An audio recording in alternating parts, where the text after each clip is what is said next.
प्रारंभिक मध्यकालीन भारत में जब उत्तर और दक्षिण में शक्तिशाली साम्राज्य उभर रहे थे, दक्कन से एक ऐसा शासक सामने आया जिसने इतिहास की दिशा बदल दी। बादामी के चालुक्य वंश का महान शासक पुलकेशिन द्वितीय।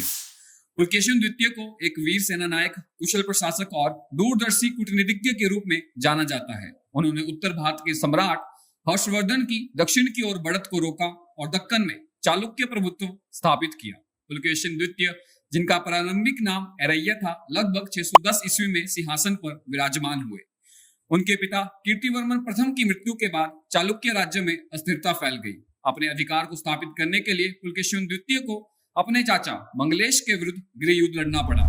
इस संघर्ष में विजय के बाद उन्होंने बादामी को राजधानी बनाकर एक सशक्त और संगठित शासन की नींव रखी।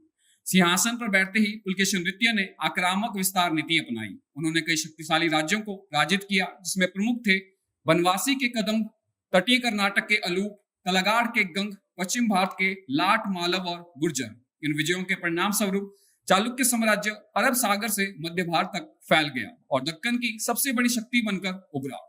पुलकेशिन द्वितीय की सबसे बड़ी उपलब्धि थी सम्राट हर्षवर्धन को पराजित करना। जब हर्षवर्धन ने दक्षिण भारत की ओर विस्तार का प्रयास किया, तब दोनों सेनाएं नर्मदा नदी के तट पर आमने सामने आई। इस युद्ध में पुलकेशिन द्वितीय ने हर्षवर्धन की सेना को पीछे हटने पर मजबूर कर दिया। इस विजय के बाद उन्होंने दक्षिणापथेश्वर यानी दक्षिण का स्वामी की उपाधि धारण की और नर्मदा नदी उत्तर और दक्षिण भारत की सीमा बन गई। पुलकेशिन द्वितीय का सबसे लंबा और कठिन संघर्ष कांचीपुरम के पल्लवों के साथ रहा। उन्होंने पल्लव शासक महेंद्र वर्मन प्रथम को पराजित किया और पल्लव क्षेत्रों में गहरी घुसपैठ की, लेकिन बाद में पल्लव राजा नरसिंह वर्मन प्रथम ने पलटवार किया और बादामी पर आक्रमण कर दिया। लगभग 642 ईस्वी में पुलकेशिन द्वितीय की पराजय हुई और संभवतः इसी युद्ध में उनकी मृत्यु हो गई। पुलकेशिन द्वितीय केवल योद्धा ही नहीं बल्कि एक कुशल प्रशासक भी थे। उन्होंने सामंती प्रशासनिक व्यवस्था अपनाई, प्रांतों का शासन महामंडलेश्वर और महाराजाओं को सौंपा गया, व्यापार, कृषि और नगरों के विकास को बढ़ावा दिया।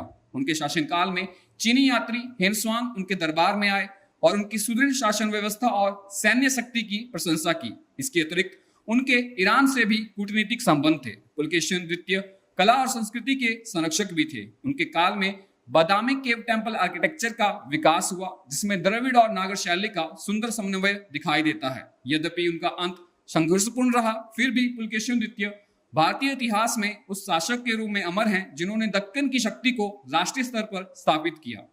पुलकेशिन द्वितीय का शासनकाल हमें बताता है कि दक्षिण भारत भी उतना ही शक्तिशाली और संगठित था जितना उत्तर भारत, और संतुलन को स्थापित करने वाले महान शासक थे पुलकेशिन द्वितीय।